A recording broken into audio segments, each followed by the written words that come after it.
Hey, good morning, James and Sabrina.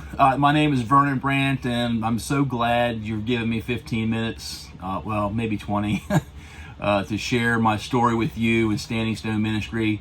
It's just a joy to finally get to speak to you. I know we've been Facebook friends for a couple years, coming together with Barbara Kerr's ministry to Pakistan with Johnson Gill. I know you'd reached out to me to see if that was a legitimate ministry, and it was. And so I'm glad that we got to connect. And I'm coming to you live from my deck office on an oil barge I work on.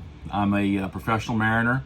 I've been doing it for 30 some years, and it's an equal time type of position. So I'm away from home 3 weeks, and I'm at home 3 weeks. And when I'm home, I do ministry and coaching and counseling and things like that. So just wanted to tell you a little bit about me and share with you the Standing Stone ministry, and hopefully you'll come alongside us and help us to minister to pastors and ministry leaders.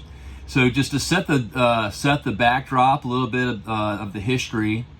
Back in 2012, my wife Debbie and I were going to a small country church in Chesapeake, Virginia, Bethel Baptist Church. She was leading women's ministry. I was a deacon doing Sunday school, college and career class Sunday school. And we had a chance to go to Argentina on mission. And it was going to be a multifaceted trip. And so we went, and me, Deb, my son Colton, he was college career that age, and about 15 others. And I was tasked with doing some street evangelism. So I was given a interpreter and a grid of the city to work in, and very quickly became disheartened with my task. I was told no thank you, more times than a encyclopedia salesman when he used to have those back then, or someone selling vacuum cleaners. So I became very disgruntled, bitter, and it showed. And my attitude soured. And so about halfway through the trip, my wife called me out on Wednesday morning, and she said, "Honey, it's not about you. It's it's about sharing Jesus with these people in Argentina." And so I was immediately convicted. Holy Spirit fell on me that morning. Cried, repented, asked forgiveness from my team.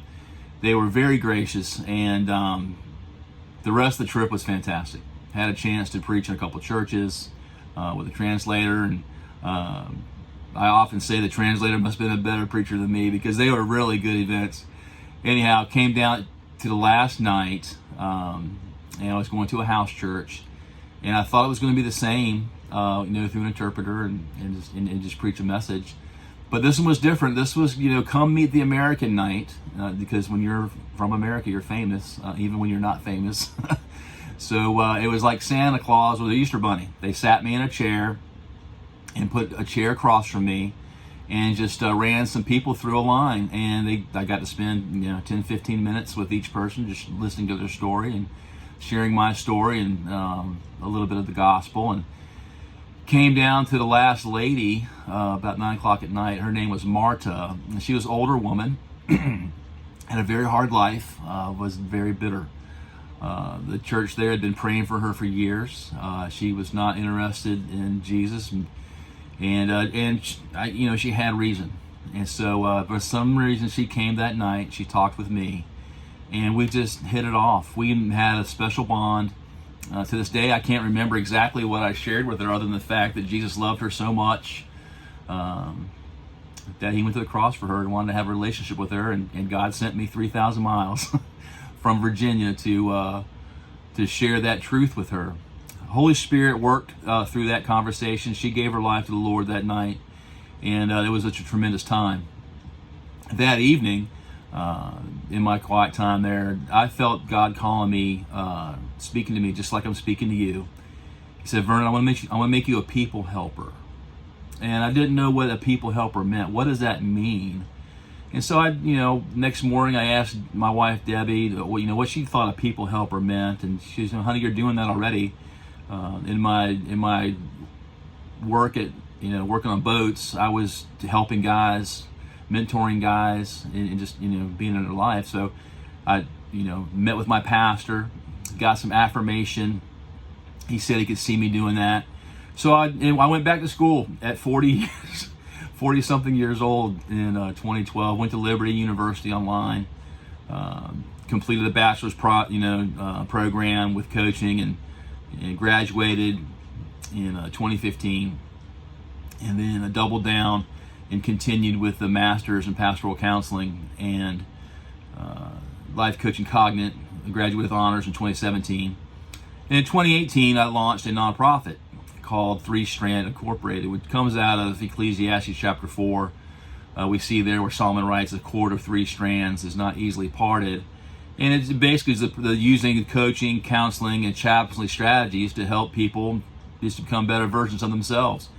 And so that's where I've been working in that gifting on my time off. But about a year and a half ago, I came across an ad on Facebook. Now, Debbie will tell you I'm on Facebook way too much, and it's probably true. But I came across an ad, and it said, "Have you been called to pastor pastors? Can you shepherd a shepherd?" And I'm very high D personality, type A. And last time I checked, pastors were people, and I'm a people helper. So I said, sure, I think I'd do that. So I reached out to Standing Stone, and I researched them, found out what they were all about. They researched me, and I went through a pretty rigorous vetting process. And they asked, and Deb and I went out for a training last year in October, and they asked us to join their team, or if we'd be interested in pray about joining their team, and we did. And so January, we launched out to really start putting some nuts and bolts to things. And so I just want to share with you just what I've learned so far, and then share with you how you could partner with us. So by way of sheer information, so it's a lot of information here. In 2019, pre-COVID, the United States lost 4,500 churches. They closed for assorted reasons. And that's, terrible news, but the good news is 3,000 churches open. And we're still down about 1,500 churches. And that trend that's been the norm. And COVID certainly made things a little bit worse. Depending on what statistics you look at, we lose anywhere between 1,000 and 3,000 pastors a year. That can be through retirement, just general retention problems, burnout, which is a major issue, moral failure, major issue. Needless to say, we're losing pastors. When pastors come out of seminary, chances are the vast majority will quit within 5 years. And the younger the pastor is, that could be as soon as 3 years. If you ask the majority of pastors today, they feel very under qualified to meet the task at hand. More than 50% have struggled with issues such as pornography, either in the past or still do. The vast majority will see their mental well-being as poor to fair. So that's not a good thing. And more than half their marriages will end in divorce. So we know that 97% of pastors in America are men. We know that 98% of them are married, and we know that the middle age is about 44 years old. But we also know that 70% of pastors and the majority of their wives will say they're lonely and they don't have one friend they can count on for confidential relationships. Sure, they have acquaintances, sure they have the congregation, sure they can go to lunch with somebody, but they can't share their intimate secrets because they're in the fishbowl. People, they micromanage, they just keep the microscope on the pastor and his family. That's not fair. And so they're lonely. And so a lot of that loneliness leads to burning out. Most pastors will work up to 60 hours a week, and if they don't work 60 hours a week or more, 35% of those pastors will be fired. Now, I don't know about you. 40 hours a week is 40 hours a week, and 60 hours is overtime, and they're not getting paid for it. But if they're not working it, they're finding another vocation. So there's a real struggle out there for pastors. And so what Standing Stone does is we come alongside those pastors and try and be that confidential relationship, that friend, before they enter into one of those things we don't want them to enter into. And it was birthed out of tragedy, really, by Jim and Debbie Hogan almost 30 years ago today. They have the trifecta of bad news when it comes to pastors. Debbie grew up in church. When she was a kid, her pastor ran off with a secretary, destroyed that church. Fast forward, she met her husband, Jim. They got married. He wasn't a believer. He came to Christ late in life, in his 30s, fell in love with their pastor. And sure enough, he did the same thing, ran off with the secretary, destroyed the church. But at that time, Jim was on the board of the church they were going to, and he worked to save that church. But he really got to see the ins and outs of what pastoral life was. And right about this time, they decided to sell their house in California and buy a ranch in Colorado. A log cabin ranch had been their dream. And as they were in that transition, their daughter, the church they were going to in California, their pastor had a moral failure and wrecked the church. And so what Jim and Debbie did, they said, hey, what if we took this gift that God's given us, this ranch, and turn it into a retreat? And we'll call it Standing Stone Ranch.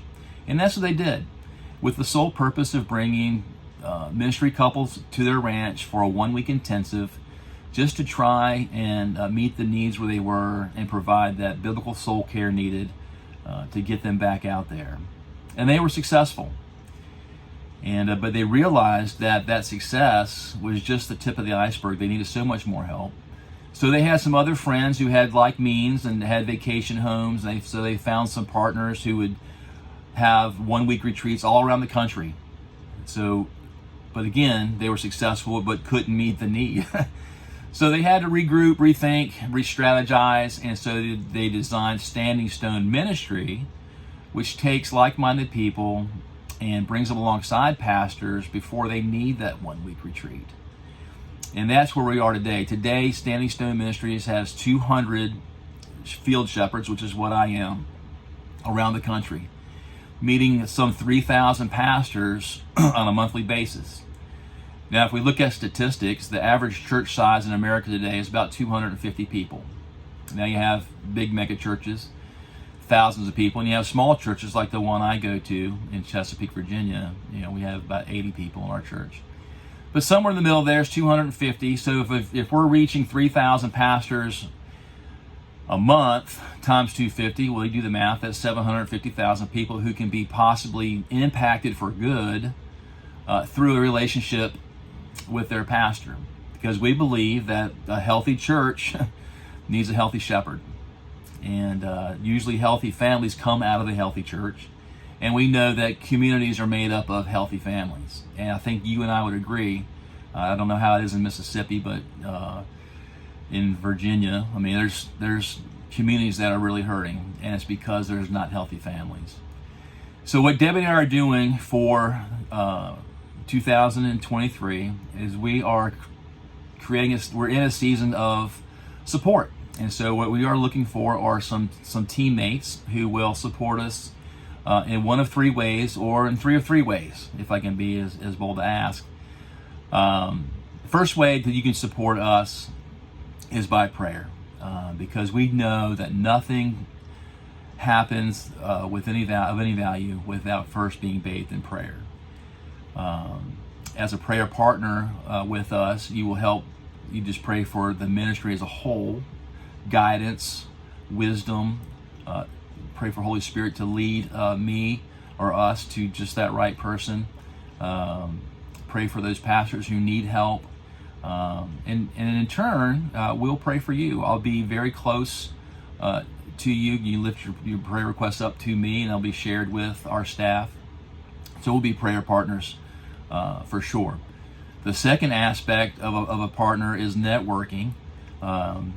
Just because I'm in Virginia, you guys are in Mississippi, that doesn't mean I can't reach out to somebody that you might know that needs help. You know pastors I don't know. You know people I don't know. You might know people who are like-minded and might feel led to partner in this endeavor if reached out to. So it's a networking piece. And then the last aspect of a partnership is a financial burden. Because here's what happens. Standing Stone supplies these resources, these relationships, at no cost to a pastor. There's no strings attached. The pastor doesn't have to come off any money. It's totally free, 100%. However, the cost is the burden is borne by the field shepherds, and so we are required to raise our support, and we're looking for partners to come alongside with a recurring monthly gift, just so we can meet that burden and meet them where they're at.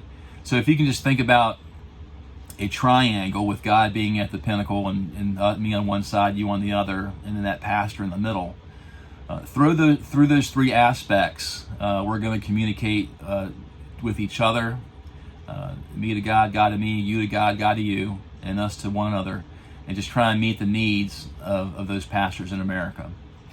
So what I'm going to do is I'm going to download this video to YouTube. I'll send you the link, and you can watch it at your leisure. You can share it with people that you may know. Feel free. I'll also attach in Messenger a couple of PDFs of some material that we put together just for you to have as education. One piece is something you can print out. It's a ministry card that you get from missionaries, but when I scan it on my phone, it's going to print out like a piece of paper. But they'd love to send you one. If you would send me your address, I certainly will do that. And then a couple of links, one being to the Standing Stone national website to help you educate yourself on what the ministry is and what it does, its history. And another link is to my personal page with Standing Stone, a little bit about me, and a chance to partnership with a donate tab there, and you can just fill in the blanks, and if you choose to leave your gift via credit card or bank draft on a monthly basis. And I'll also send you the link to our last newsletter that gives you, actually I'm going to give you a link to the first newsletter we did last month. Pretty cool story in there about how I feel really called to this ministry, because here's what happened with me. Back in the early 2000s, I was on staff. I took a time off of boats and joined staff with the Fellowship of Christian Athletes, and it's a parachurch organization that worked with high school kids and college students, just sharing the gospel with them through sports.